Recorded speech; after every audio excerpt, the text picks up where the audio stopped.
Each week, I'm joined by a top country star who gives me a hand counting down the hits. And back here for the second week in a row, and I appreciate it, is Jelly Roll. Again, welcome back. Thank you. It really means a lot, especially considering just how incredibly busy you are right now. I want to be here I want to be doing these with you for the next 20 years, as long as you want to do them. Been doing them for 42. You know what I mean? It's like, as long as you want to do them, I want to do them with you. You know what I mean? So as long as you want to do them, I want to do them with you. And one thing I love about this town is it's all about the song, and the song never lies. Mm-hmm. And truly, we're only as good as our last one. Well, in that case, then you are really, really very good, because all your singles have gone to number one. Yes. The current hit is Liar, still ahead in the top 5. Yes, sir. And of course, big hits always mean lots of travel, lots of shows. And I know that you're going to be hitting the road with Post Malone on some major stadium shows. Mm-hmm. Later this year, too, you're going to Europe with him. And as we get along, I also want to find out more about what you're doing with American Idol. So as you can tell, there's a whole lot to do with Jelly Roll, which is why I asked if you would come back for the second week. We are going to get the Jackson Dean leading off the week's top 30, Heavens to Betsy. We're counting them down here with my co-host Jelly Roll. And while we're listening to Jackson Dean there, you told me you wanted to talk about that song. Jackson Dean, Heavens to Betsy. I love this song. This guy can sing, man. This kid has got it. Mm-hmm. I hope his label is patient with him. You know what I mean? Because if you just let him keep blossoming into the little beautiful flower he's turning into, Jackson Dean is going to be one of the biggest names in country music. I first saw him a couple of years ago and thought he would explode a little more, and I'm not quite sure, because he's a throwback. He's got that little Waylon-esque voice, and he did Heavens to Betsy at we mentioned the radio convention earlier. Well, he sang at one of the luncheons and did Heavens to Betsy. Did you do it acoustic? No, had the band, okay, but it was stripped back. It was pretty stripped back. Mm-hmm. But he can sing. His acoustic version of that song brings me to tears. Oh, I know what you mean. It really is very, very powerful. And we're talking about Jackson Dean, who was there at number 30 at Heartbreaker. We're counting down hits here with Jelly Roll, and I want to go back, I guess, a couple of years and talk about your song, Need a Favor. Of course, that was your second single at country radio, which came right after the huge success of the number one Son of a Sinner. Tell me about writing this and then selecting it to be that follow-up to a number one Son of a Sinner. Well, I think that it was a great call and response to Son of a Sinner for me. It also brought some tempo to the room. I like to look at it like this, really. I thought about praise music and worship music. I've been, involved in and out of church my whole life, and I started thinking about what does that sound like for guys like me who have really kind of rode that real lukewarm fence line, that real kind of down the middle and kind of between right and wrong line. What is that thing for us? And it's not even about writing about me at any point. It's about capturing culture. It's about capturing the voice of the voiceless, right? It's about art is meant to create conversation. That's what I'm trying to do every time I write a song. Mm-hmm. I made an early decision to focus on connecting, not entertaining. Right. So for me, I think Need a Favor is a great connection. I think I think that it's also universal. Like pain's a universal language. I think everybody knows. Whenever you stand in faith, we've all had that moment in life, where you've looked at God in that dark moment. And I think that was just kind of me having an honest moment, too, and saying, man, I think we should write more songs like this. My co-host, Jelly Roll, and we talked earlier that you're about to hit the road with Post Malone. And big shows, right? Stadium shows. Yeah. But just kind of wonder, for the two of you guys, what was that thread, that common bond that maybe you found between the two of you? Well, the first time we met, I just kind of went to go see him at the CMAs, and I went in the dressing room and just introduced myself and gave him a hug and told him how much I loved him. And Joe Rogan had talked to me about him on my podcast with Joe Rogan. I was like, I've never met him, but I'm such a fan and love him. And then Joe Rogan, Joe's done this with a few people with me now. Me and Zach Bryan have the same story. And then Joe asked Post what he thought about me. And then Post was like, I love Jelly. He's such a boss. I want to meet him one day. So we knew that we wanted to meet each other. But it was really, really cool. And then when we got to hang out at Billy Bob's, man, we talked about classic country music until the sun came up. It almost turned into a game of who knew more old school country songs, and it was so fun. So he's a fan. He loves country music, y'all. I mean, when I tell you Post Malone knows more about country music than I'm not making this up. There are artists in this town with 7 to 12 numbers. Tyler Hubbard up 1 to number 26 with Park. Jelly Roll is my co-host this week. We were talking earlier that you're about to hit the road with Post Malone. It just has to be interesting to get your head around. From the first album 4 years ago to playing stadiums. Yeah, going international. And international. I'm doing 19 arenas in Canada, headlining starting in a week. Have you done any Europe before? No, this is my first. This is the first international. I've done a couple of things in Canada, but this is my first international. And your thoughts about, especially going to Europe? I mean, you are doing, like you said, 20 dates. I mean, it was amazing. We're doing 2 nights. This is how big Post is in Germany. We're doing 2 nights at a 30,000 person amphitheater in like Berlin. It's like 60,000 tickets he sold in Germany. You know, this is just... That's incredible. It's unreal, man. So in that trip to Europe, you're going to be able to have some time to yourself, taking Bunny, and you're going to do a little sightseeing? Thank you for asking. I've never been anywhere alone, so of course we're planning on going a week early, leaving 2 weeks later. We're going to go see it all. We're going to hang out over there. I got... I'll say this. I'm not allowed to not say it. I should be finishing the final work to do a deal to go to Australia later this year. And we're going to work that side of the country when we go. I got a month off before Australia, so we're going to go out like a month early and just kind of go see Egypt and anything on that side of the hemisphere.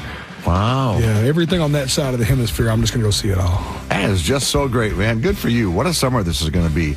But hang on, because I do want to come back and talk some more about Scotty McCreery up 1 to number 25, Fall of Summer. We're counting them down here with Jelly Roll, and we've been talking about your European tour with Post Malone that's coming out this summer. So what? Start to finish in Europe, 45 days? 2 months? Yeah, 45, 60 days. Yeah, wow. It's a big one. It's going to be a lot of fun, a lot of festivals, a lot of good time with Post, man. First international, so it don't get no bigger, dude. We're going to pick a couple of those dates. Come on. Come over there. Come to Barcelona or something like that, man. Really Italy, cool. We're doing Italy. We're doing all the cool stuff over there. And if you hadn't been to any of that place, I'm sure you have been to all of it. But we've pick been somewhere you haven't been or somewhere you want to go back to, and come see it in a different way. You never know. We might pop up. We are going to number 23 with Truck on Fire. We're counting down hits this week with Jelly Roll. As we talked a bit ago, there's just so much going on with you right now. Along with the touring of the USA, Canada, and Europe, you're also about to kick off this American Idol Artist in Residence thing. Brand new. They've never done that before. Yes. Oh, dude, first time Artist in Residence, American Idol. The season premieres now. You should be able to start streaming it on Hulu, on ABC. Halfway through the season, or like episode 5, I come in and I mentor these kids out through the rest of the season. It's going to be, dude, talent pool, unreal. So many good stories. I mean, I'm crying every day with these kids. They're just pouring their heart and soul into this. I mean, you want to see me be a snot box, dude, tune into ABC. I'll be crying all over national television all year. 2 things make me emotional: God and music, and 3 things, and family. And it's a lot of God and a lot of music happening on American Idol this year. I'd be fascinated to see you after you've done this, because Blake Shelton said to me that after, I think, his first year, maybe second year of The Voice, he said the one thing he didn't expect was just how close he got with these kids. It's already happening. It happened to me 3 years ago when I met Ian Tongi on the show. Yeah. And Oliver, and started being friends. I still try to talk to Ian 2 or 3 times a year now. Oh, that's really very cool, very special. And down at number 20 with Backseat Driver. We're counting down the hits here with Jelly Roll, and we talked last week about the big radio convention that was in town recently here in Nashville, and the final panel of the whole thing was just unbelievable. It was a conversation between you and Eric Church. No. I mean, you started asking him about certain albums and, his second album, Carolina, and I mean, you were drilling down. Yeah, well, it's the stuff I think about obsessively, because I'm looking at what was happening between, people call it the sophomore slump. They say that you can't have a great second record. And his second record was Carolina, which is where Smoke a Little Smoke came out, which was like the beginning of the Eric thing. Yeah. So it's like, I'm going into my third album right now. I'm at the early stages. And that's why I asked him that question. I was like, as I'm starting my third album, did you feel like Chief was fixing to change the complete culture and landscape? Yeah, you know what I mean? I just had to know, And I'm with you. I'd put in my top 10 of all time record year. Me too. There. Top 10 of all time. Oh, that's the way that song is crafted. Everything about it. Every word. Every word, the bridge coming in on the second verse, kind of the drop. I guess I really would have called to thank you. I rediscovered Red-Headed Stranger. I mean, just so, and once again, unapologetically Eric, he doesn't name big hits He wasn't screaming out the most popular bands or songs. You know what I mean? For this number one from 2016 record year. My co-host this week is a big fan of Eric Church. It's Jelly Roll, of course. As we said, the two of you guys closed out the Country Radio Seminar in Nashville. It's supposed to be Eric interviewing you, but as I said at the start, you asked him as many questions. Why? Why did you move into that? I wanted it to be a conversation, and I think he did too. He was open for that. Yeah. You know, it's like it didn't need to feel like, nothing about that needed to feel like the old guard, legend guard, interviewing new guard. You know what I mean? Like, it needed to feel like a mentor and a mentee is how I wanted it to come across, because that's what I think our relationship really is. I think our relationship leans more towards mentor-mentee, so I wanted people to see that. You know what I mean? And the cool thing is, Eric was cool with it. Like, he talked a little shit to me about it for a second, right? He talked a little crap at first. And then he realized it wasn't going to change it. So. Yeah, and then he realized that he just, but I love that he got it, because I wanted people to see the nature of our real relationship and the reverence I have for him. Just a tremendous conversation with you and Eric. Scene at number 18, that's Whiskey Drink. We're counting down the hits this week with Jelly Roll. And before we leave, Jason, I want to talk about him, because, of course, you guys are part of the same record label group. I know people in this town that look at the label as competitors. Hey, I'm fighting for time at this label. Anybody else who's doing good is taken away from my time at this label. And that's the mindset they have at their label. And I think that's the worst way to look at it. Especially when I first walked in that label. Man, this is so fun to talk about. I'll never forget, I seen all these Jason Aldean posters, because, he was he has been the flagship of that label for 20-something years. Man, I just want to hold something to this when it's all said and done. I don't think I'll ever have an Aldean career, because wow. But I want one day to have a picture in this label, too, that means as much as Aldean's, or means something to the label. I want to mean enough to the label to have a picture in here. And I looked at it now, and it's like, when you think of that label, you think Jason Aldean, Jelly Roll, and Lainey Wilson, and that's awesome. You know what I mean? And Jason Aldean's so cool with that. Jason Aldean was letting me in his radio rooms early. Wow, yeah. He was doing all the stuff that artists that would have looked at me, if he'd have looked at me as a competitor in that label, he'd have never done this. You know what I mean? To speak to who Jason Aldean is. As the lake rises, everybody rises. All boats float, baby. No, I think that's right, and it's much better for everybody, I think, when they have that attitude. Anyway, we're talking about Jason Aldean. Drew Baldridge, number 17, with Tough People. My co-host this week is Jelly Roll. Up next is somebody you wanted to talk about, Kenny Chesney. God, how cool is it to see Kenny Chesney at country radio right now? You know what I mean? he's pretty much made 30 years of doing that, I think. Yeah, right. But I love what I love about Kenny is that Kenny does it his way when he wants to. Yeah. He's still I'm in the always on era, so I don't cycle off. Where Kenny will just be like, yeah, probably gonna take a few years, just kind of chill, and then he's like, book a tour, drop a big single, be the biggest artist on earth again. It's just so fun to watch. He has done that a couple times, though. He said, well, I gotta take the time to write songs, take the time to find songs, and to get everything right, My dream is to have a career a third of Kenny Chesney's. If I can have a third of the career he's had, I will consider myself beyond any metric of success I could ever want. Oh, I hear that. I think that works for just about everybody that sings a song, right? Chris, Morgan Wallen up 5 to number 15, I'm the Problem. Jelly Roll is my co-host, and want to talk about Morgan, because I know that you guys did some stadiums together last year. Yes. You know what? Morgan was one of the first. Keith Urban and Morgan Wallen were the first two people to talk nice about me in country music publicly. Both of them was on your show. They both did it on this show. Because as soon as I just came into the countdown with Son of a Sinner, and I think Keith and Morgan were like your first two guest hosts back to back. And their friendship with him has been one of the anchors of what I do in this town, because I know he's got my back, and it's hard to do wrong when the biggest artist in country music has your back, Right. And I just love Morgan for that, but he don't carry himself like that. Like, when Morgan behind the scenes, he's the same dude I played golf with 4 years ago when he was in a bit of a pickle. And he's the exact same dude now. Oh, he really is. And we're talking about Morgan Wallen, who is at 15. He again at number 14, Am I Okay? Jelly Roll is my co-host this week, and up next is Lainey Wilson. Of course, you've mentioned her name a couple times here. Yeah. It's so neat that Save Me has provided so many great moments, whether it be at the ACM Award show when you guys sang it, which is to me the moment of like a decade, and other things you've been able to do. But that means that we want to see more. Yeah. You guys got anything anything you're talking about? We're talking about something. I had a talk with her the other day. This is crazy talk, I know, and this is where I'm telling too many secrets today, Lon. But that's why we're here. I always compare what's happening in the 2020s to feeling nostalgic of the the 1970s. It's kind of got this kind of outlaw flair to it. It feels like a lot of people are doing it their own way. It's kind of the Wild Wild West with social media. You know what I mean? So like it was the Wild Wild West with bar shows and club shows back then. And I was like, if this is the Outlaws, like you're June, you're Jesse Coulter, like, you know what I mean? Like, you know, and of course you're bigger than they ended up, you know, whatever. But like in the spirit of, and like me and Ernest was just talking about this today, and him and Morgan talk about it a lot. I talk with Morgan about it. The Outlaws didn't have a song with each other. They ended up having catalogs of songs with each other. Waylon worked with Willie all the time. They worked with Merle all the time. They worked with Chris all the time. You know what I mean? Like this Highwaymen. The Highwaymen. They ended up groups up different sections of them and had catalogs together, albums. You know, then they double back later in their career and do the Ponchos and the Lefties, and you know what I mean? Like they built a brand around their kinship.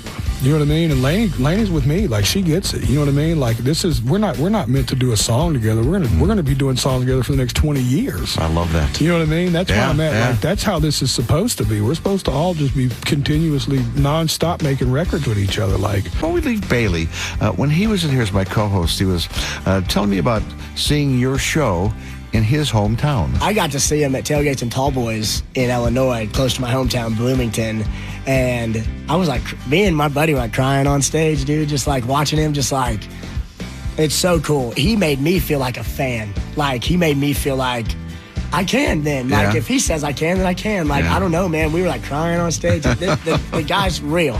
It's real. If anybody ever wonders, is Jelly Roll really him? That's who he is. It's hard to even suppress this smile, man. I just love him so much, dude. And God, for him to be talking about me on the run he's having right now, I mean, that dude's got the world in his palms, man. Young, handsome, energetic, great songwriter, great voice. He's just got it going for him. I remember that Tailgates and Tallboys, too. We hung out, of course. We try to hang out as much as we can, and I never knew that he had that perspective of the show. That kind of makes me a little teary-eyed. It's really cool, man. That's and it's cool for him to say that, because I know people, you know, that's cool for him to clear it, like, yo, Jelly's him. Like, that's what Jelly does. Like, thank you, Bailey. God, I love you, little dude. I'm kissing you on the cheek when I see you. I think that's the thing about country as a whole. I think that's why you've done so well, and others. It's authentic. It's honest. It's who you are, because you can't fool them all that long. Amen. Love you, Bailey Z. Young BZ, baby. Yeah, from B up 1 and number 10, I Never Lie. Jelly Roll is back here as my co-host again this week, and a bit ago we were talking about your tour in 2024, and you're telling me that you played, like 90 dates, sold 1 million something tickets. 1 million paper clips. 1 million of anything. It is a lot, dude. It's crazy. 1 million tickets. I mean, that, you got to really let that sink in a little bit. 1 million people. Over 1 million. And took out their wallet. It gets deeper than people. You ready how I look at it? I've had this philosophy since I started. It's not a ticket stub, it's a soul. You know what I mean? Like, it's not a ticket stub, it's a soul, it's a story. It's 1 million stories. Like, because there's a story how you found my music. Isn't you stumbled across it and thought this is catchy. You know what I mean? Like, if you're into my music, man, more often than not, you felt it in your soul. Yeah. So yeah, dude, it's crazy. It's so hard to talk about, Lon. I don't know how to discuss the success of all of this. It's probably where I struggle the most right now, because it's like, I was just thinking about it. I'm on the verge of what could be my 7th number 1 at country radio. 7th. Man, that's a career already.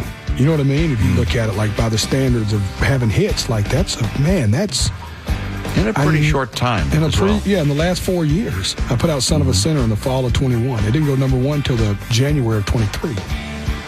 So, it's just so hard to talk, because it's the weirdest thing is that I never thought about the success of it when I was doing it, and then the success happens, and you're like, oh, I used to always say I don't make music for money, I make music for people, and if people listen to it, the byproduct of me, it'll make money. I had no clue what I was talking about then. I thought I did, and then this thing really. Blake Shelton up 1 to number 9, Texas. We're counting them down here with Jelly Roll, and a bit ago, you were kind of comparing country music now with that from the 70s, and just curious what you meant by that. I look at what's happening now because that was like country music coming to the forefront a little bit. I think it's happening right now. Like country music it hadn't been this white hot since the 90s. Like it's hotter in the 90s right now. Yeah, it's I think that's right. Yeah, there's as many stadium acts coming out of the 2020s already that came out of the 90s in an entire decade. For sure. Because who was it? Let's talk about it. You're a country music purist. It was Garth.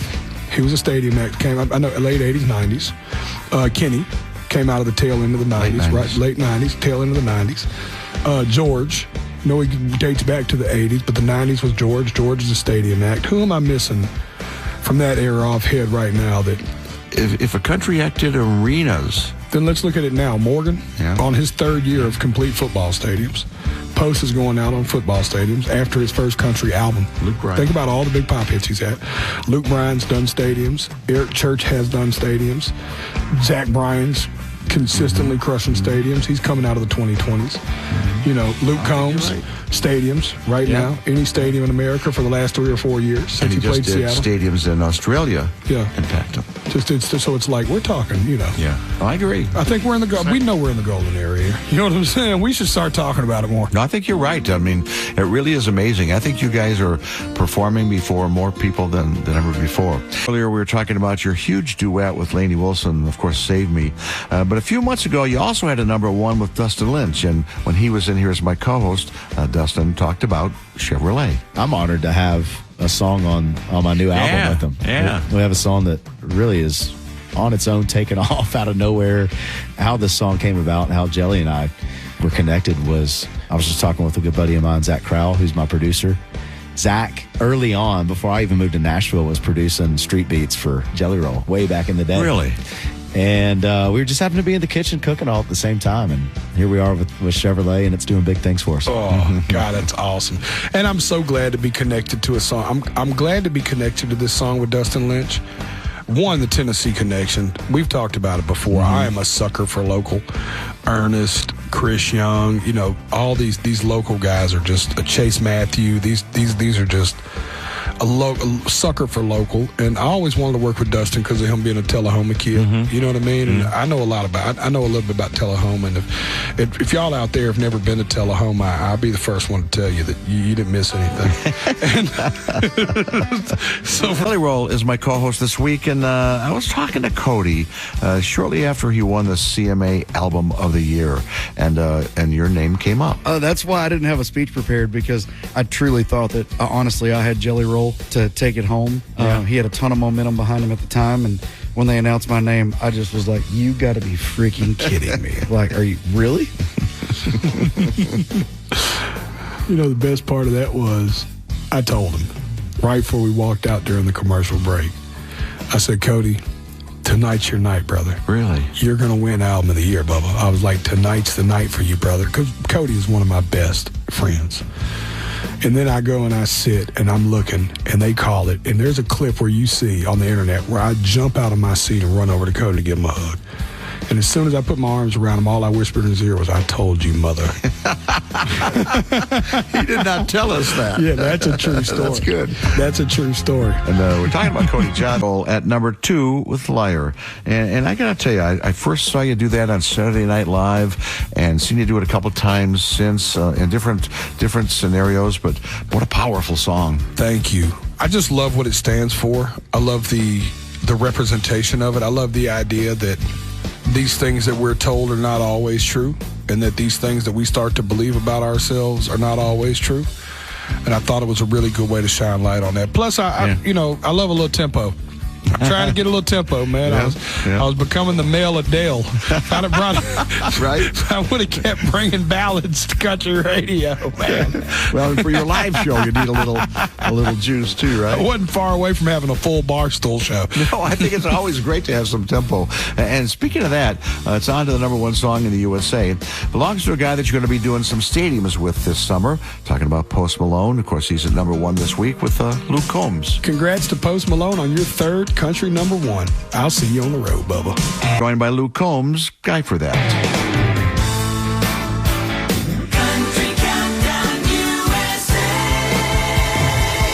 And there they are, the top 30 country hits in the USA is compiled by Country Air Check. We've been counting them down here with Jelly Roll. We talked about this amazing 2025 you're going to have on the road, and you got some early dates there for us. Yes, I do, baby. We are heading to Canada for the month of March. That's all right. Doing like 19 shows. Then back to the USA for shows in Fort Lauderdale, April 4th. We're going to do Stagecoach on April 26th. Excited to be headlining Stagecoach. Salt Lake City with Post Malone on the 29th. Vegas on May 3rd. San Antonio May 7th, and Dallas on May 9th. These are all on the Post Malone tour. What a party that's going to be. Current hit is Liar, from the new album Beautifully Broken. Best luck with that as always, and great to have you in here. Thanks for helping me count down the hits. Oh, Lon, thank you. I'll do it anytime. Anytime.